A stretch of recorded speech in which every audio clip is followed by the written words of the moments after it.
Ma'amid Har Sinai Matan Torah, we know, has a din of gerus. We learn a lot of halachas of gerus from here. That's why we read Rus on Shavuot, because Rus also was gerus, was misgayer, and therefore we compare the notes, compare the halachas. One of the main questions that are brought up, a lot of the Mefarshim, a lot of the Bali Machshava discuss this. What's the pshat? We know that a man and a woman who are megayer, if they're brother and sister, after the gerus, midrabanan it's asur, but from the point of view from the Torah, it's mutter for them to marry, even though they're brother and sister. Katan shenei ladami, we all know the rule. So every ger that goes through ger, every person that goes through gerus, he's like a new person, no connection to his past, no connection to his family. But Baklai Yisrael wasn't like that. After Matan Torah, Beichel Mishpachaisav, the Chazal tell us in Baalei Eschat says they were crying because certain things became asur, certain relatives became asur. Why are they asur? They're relatives. What kind of relative? They're all gerim. They're all new gerim. The Maral says, you know why? Because kafalem harkagigas, because they were forced into it. Like we know, Chazal say in the Gemara that HaKadosh Baruch Hu picked up the mountain, covered them with the mountain. So therefore, it was kafalem harkagigas, different level of gerus, and therefore brothers and sisters are asur, and all the relatives are asur. Rav Hutner explains, what's the pshat? What's the difference? This is also gerus, this is also gerus.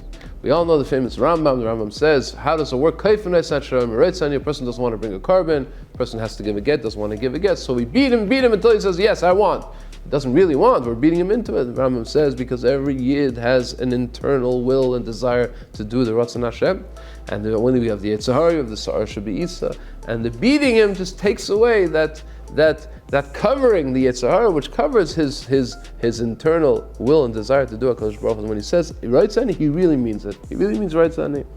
The same thing here says Rav Hutner, but before we read the words of Rav Hutner, I want to quote a medrash. We've quoted the medrash before. It's a very interesting medrash. I heard this explanation from Rav Baruch Rosenblum in the famous Magid in Bnei Brak. It says in the Medrash Eicha, Parak Aleph, Parsha Aleph, Parak Tes, Chad Me'atinas. There was some sort of Greek philosopher. He met a child in Yerushalayim. Came to Yerushalayim. He met a child. He said, "Bring me cheese and bring me eggs." Okay. Child brings him the cheese. He says, "Tell me, which cheese comes from a black goat and which cheese comes from a white goat? Can you tell me?" The child says, "Yeah, I can tell you, but first you tell me which egg is from a black hen and which egg is from a white hen. What kind?" And that's it. The end of the medrash. Doesn't explain what's going on. Rosenblum said it over, a beautiful explanation. He said the guy was trying to show this child, there's no difference between me and you. I'm a person, you're a person. Who cares? Who cares that the goat that produced this cheese was black and the goat that produced this cheese was white? Right now it's cheese. Who cares what it is?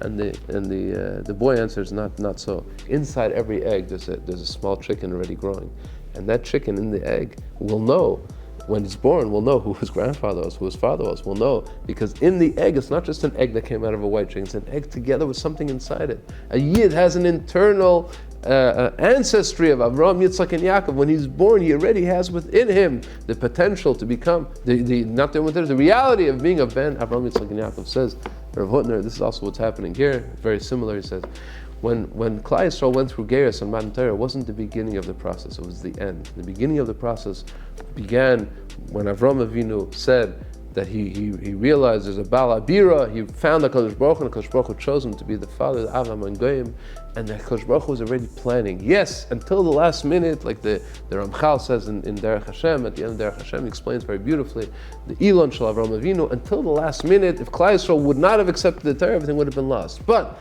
everything was leading up to that. It was a process which began with Avraham Avinu and it ended at Matan Torah. It didn't start at Matan Torah. So the brothers and the sisters and the families, the Mishpachas, the Shvatim, Reuven, Shimon, Levi, everything was in place already. It wasn't something new that happened. Oh, now they became Yidden. No, they were Yidden already before. Just the technical last step. Just like the Kaifan of Ashiyam Reitzani, just like they had to force HaKadosh Baruch Hu's Kafalim HaKagigas to finish the last step, just in case.